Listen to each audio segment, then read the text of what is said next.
자, 예고해드린 대로 누리호 발사와 또 대북 쪽의 움직임 이런 것들 종합적으로 해서 건설, 기계, 조선업종까지 조선업종은 아니더라도 하여튼 요 관련 기업 산업군 분석 들어가겠습니다. 애널리스트 코너고요.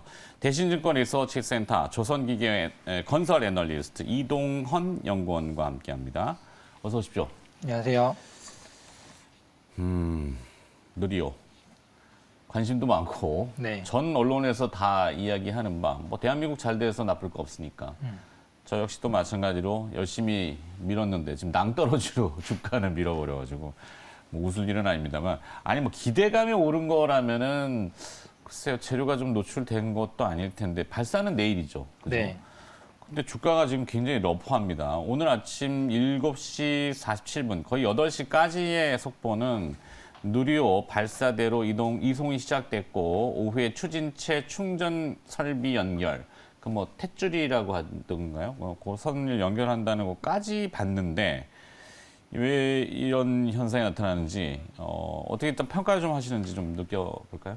네, 먼저는 다 알고 있던 뉴스고 발사에 대한 성공 확률이 내일 무조건 발사가 된다는 게 확신은 아니에요. 네. 한 30% 정도 이렇게 성공 확률 보고 있고 날씨에 따라서 발사가 미뤄질 가능성도 크기 때문에 네.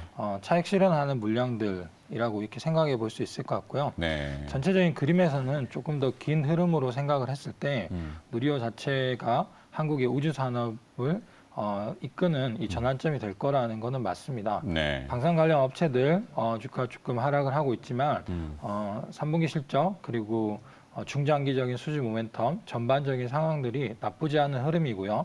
그리고 이 우주 관련해서도 예산들이 계속 증액이 될 거기 때문에 전체적인 그림 자체가 나쁜 건 아니고 다만 내일 이벤트가 혹시 모를 이유로 네. 미뤄진다거나 이런 부분에 대한 이런 걱정이다 이렇게 보시는 게 맞는 것 같습니다. 선제적인 걱정 뭐 이런 거 그래도 굉장히 거칠게 내려가고 있어서 뭔가 우리가 지금 알 수 없는 저기가 있는지 뭐 오류라든지 이건 뭐 보도도 저희도 지금 뭐 근접되어 있는 언론사지만 내용 파악이 잘 안 돼요 지금 제가.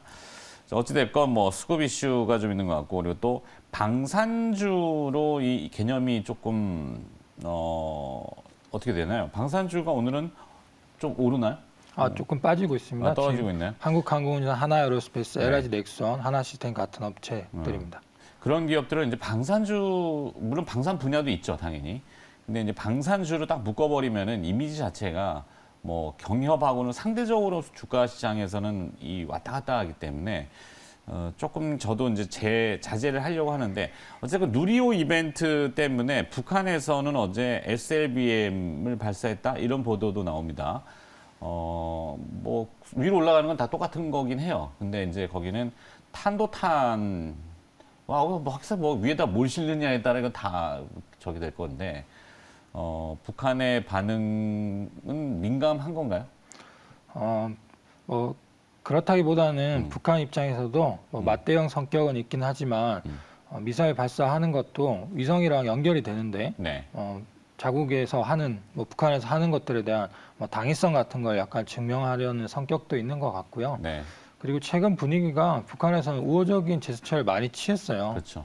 근데 뭐 반응이 시원치 않기 때문에 그 반대급부로서 미사일을 쏜 거다. 뭐 이렇게 볼 수도 있을 것 같고요. 네. 뭐 협상의 어떤 그 스킬, 기술 뭐 워낙 그쪽에 스타일들이 있으니까 많은 뭐 우리나라 입장에서도 보면은 국가 대 국가로 협상을 하게 되면 얻는 이익이 최우선주의잖아요. 그런 면에서의 저런 그 첨예한 계속 왔다 갔다 하는 이러다가 이제 물론 궁극에 가서는 어떤 충돌을 하든지 아니면 딜을 해서 눌러뜨리든지 이렇게 돼야 되는데 후자 쪽으로 지금 기대를 많이 하잖아요. 그게 이제 종전선언일 거고. 네. 3번 질문이긴 한데 사실 2번하고 3번을 좀 바꿀까 싶긴 한데 종전선언 기대감에 대북 관련주로 엮인 그 현대 엘리베이터, 현대 로템, 네, 요 반응은 어떨지. 그 전반적인 대북 상황을 보면 지금 뭐 정치 시즌이기도 한데 네. 북한 입장에서는 야당이랑 협의하는 것보다 여당이랑 협의하는 게 상대적으로 편한 것 같기는 해요. 그리고 이런 시즌에서 그런 얘기들이 많이 나오는데 뭐 최근 김정은 위원장 발언을 들어보면은 주적은 남한이랑 미국이 아니라 전쟁 그 자체다. 뭐 이런 식으로 굉장히 유화적인 표현도 쓰고 그런 얘기들이 계속 나올 거라고 보입니다. 네. 현대로템이나 엘리베이터 같은 대북주들 당연히 분위기가 좀 좋은 흐름이고요. 실적은 전반적으로 좋은 상황은 아닙니다. 뭐 일회성 이슈들이 있긴 한데요. 내년까지 봤을 때는 내년 증익은 올해 대비해서 확연히 개선이 될 거라고 보고 있고 이런 대북 모멘텀도 분위기가 나아지는 흐름으로 갈 거다 이렇게 생각이 됩니다. 네. 자, 그러면은 또 기업 측면만 봤을 때는 이번 질문이 있겠는데 한국항공우주 카이죠. 올해 초부터 저도 관심을 많이 기울였던, 자주 언급을 했던 기업이고, 뭐, 특별한 편애성을 가지고 있는 건 아닙니다만, 국가적인 측면에서 항공우주, 우주산업, 뭐, 뒤처질 수는 없는 거 아닙니까? 그죠? 그래서 이제 늘 이제 긍정으로 많이 얘기했는데, 실적은 아직까지는 뒤따라주진 못하고 있죠. 카이 같은 경우는. 네, 맞습니다. 카이 같은 경우 보잉이나 에어버스에서 받는 기체 부품 매출들이 매출에서 한 3분의 1 정도를 차지하는데 코로나 영향 때문에 뭐 거의 반으로 급락을 했습니다. 네. 방산주 주가 흐름을 보면 하나 에어로스페이스나 LIG 넥스원 같은 업체들이 연초 대비하면 50%, 70%씩 주가가 상승을 했는데 한국항공우주의 상승폭은 뭐 미미한 수준입니다. 상대적으로 주가가 못 가는 이유가 이런 기체 부품에 대한 불확실성이 한 내년 상반기까지 지속이 될 것 같고요. 우주 관련 모멘텀에서는 총조립을 하는 메인 사업자임은 맞습니다. 다만 전체 매출 한 2조 8천억 중에서 이 우주 관련 매출은 한 1,200억 정도밖에 안 되기 때문에 이거는 단기적인 센티고 중장기적으로 봐야 되는 이벤트이기 때문에 이거보다는 실적이 조금 안 좋은 게 올해 주가 흐름이 좀 낮은 이유인 것 같습니다. 네. 그래도 뭐 어느 정도 바닥권이 아닌가 이런 기대감들은 하는데 또 이벤트, 누리호 이벤트에 또 다른 기업들하고 묶음이 되기 때문에 시대가 조금 이렇게 기복이 있네요. 자, 다시 또, 하여튼 그 누리호와 뭐 대북 관련 이슈, 또 뭐 방산업체, 이렇게는 정리를 좀 해보고 다음은 이제 탄소 배출 감축에 부각되는 원전 관련주 이쪽을 좀 들여다봐야 될 것 같은데 계속 지속적으로 상승 탄력을 좀 받을 수 있을까요? 네, 이런 이슈는 계속 가긴 할 것 같아요. 지금 유가가 회복을 많이 했고 천연가스 가격이 폭등을 했는데 네. 신재생 에너지들이 늘어나면서 유럽에서 이 전력의 수요에 대해서 겨울 난방철 수요에 대해서 대응이 가능한지 이런 부분에 대한 걱정이 깊어지고 관련해서 영국이나 프랑스 같은 경우에는 원전을 다시 늘리겠다 이런 얘기들을 하고 있고요. 소형 원전 SMR 관련해서는 전 세계에서 한 70개 업체들이 지금 경쟁적으로 개발을 하고 있고 이 소형 원전이 향후에는 수소랑 관련해서 원전에서 수소가 많이 나오는데 이 수소를 그린 수소로 생산하는 이런 것까지 연결해서 경제성을 확보할 것으로 생각이 되기 때문에 원전 관련 이벤트는 중장기적으로 친환경이랑 맞물리면서 계속 가는 분위기가 될 것 같습니다. 네. 자, 원전 관련주들의 실적 분석하고 또 이제 관심 기울여 볼 만한 그런 기업들은 또 무엇이 있는지. 네, 제 쪽에서는 두산중공업을 들여다보고 있는데요. 네. 유틸리티 담당하시는 분들은 한전기술이나 한전 KPS 같은 업체들 보고 계실 거고요.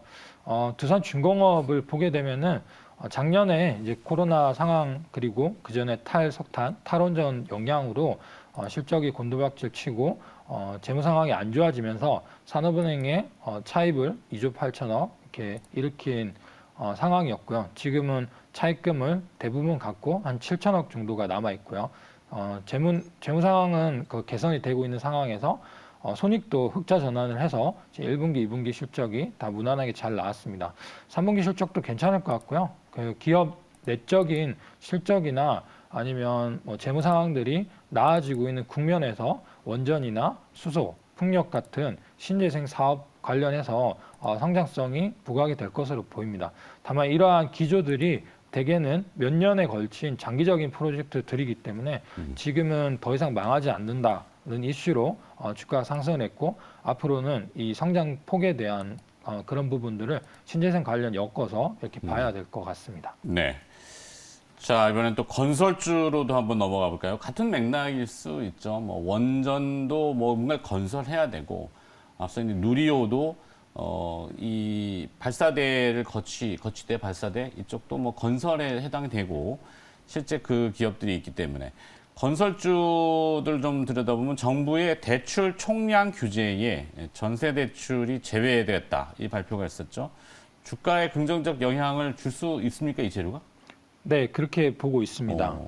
그 대출 총량 규제가 전년 대비해서 가계대출을 제한하기 위해서 가계대출 성장률이 5, 6%로 제한하는 뭐 이런 규제인데, 여기서 실수요자 보호를 위해서 전세 대출이나 집단 대출 같은 경우에는 일시적으로 또는 뭐 부분적으로 이렇게 제한을 좀 완화하는 방향으로 정책들이 나왔습니다.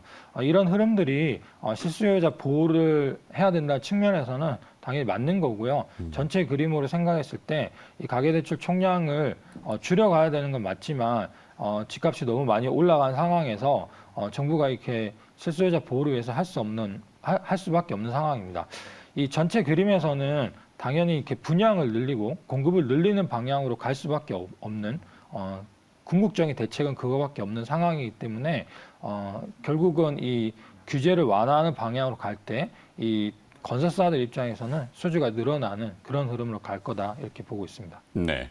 건설주는 현재 주가를 보면은 그러면은 뭐 시쳇말로 박앤세일 중인가 싸게 할인해서 파는 주가가 저평가되어 있는 구간인지 이익 대비 주가 저평가되었다는 이야기가 나오던데 연구원께서는 또 어떻게 보시는지요? 네. 몇 년에 걸쳐서 보면은 실적은 이제 바닥 찍고 돌아서는 구간이고요. 이익은 많이 급등을 했습니다. 그래서 네. 돈을 많이 벌고 있는 상황에서 주가는 이제 작년 연말쯤에 좀 오르다가 올해는 또 중순쯤에 조금 빠져 있는 상황이고요.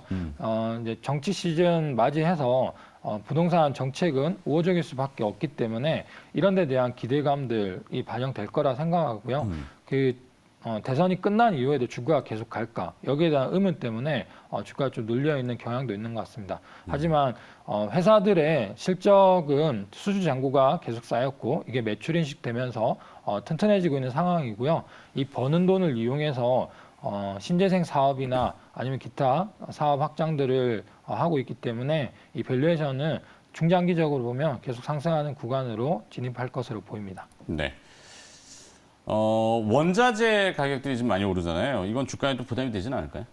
네, 단기적으로 보면 부담 요인입니다. 뭐 어느 업체 할 거 없이 공급망 차질이나 원가 상승 때문에 마진율이 조금 하락하는 경향이고요. 제가 분석하는 산업재 업체들도 3분기 대부분 다 이러한 이슈 때문에 이익이 예상치를 하회하는 부분들이 많이 있습니다. 네. 다만 조금 더 길게 본다고 하면은 원자재가가 완만하게 상승하는 것들이 이 판가 인상으로 전가가 되고요. 전체 실적을 중장기적으로는 상승시킬 수 있는 요인이 되기 때문에 긴 그림에서는 나쁜 이슈가 아니다 이렇게 보고 있습니다. 네. 탑픽 기업 필요합니다. 기업을 얘기를 했어야 되는데. 네, 조선에서는 현대미포조선, 현대미포조선. 현대중공업 상장에 상대적으로 피해를 봤다, 회복될 거다 이렇게 보고요. 네. 기계에서는 하나에어로스페이스, LG 넥선, 방산주 여전히 좋게 보고 있고요. 네. 낙폭 과대주들, 두산 밥캣, 현대엘리베이터, 효성중공업 이런 업체들이 있고요. 네. 건설에서는 대형 건설사들 대부분 다 좋게 보고 있습니다. 알겠습니다. 자, 대신증권 조선기계건설 애널리스트 이동헌 연구원이었습니다. 고맙습니다. 감사합니다.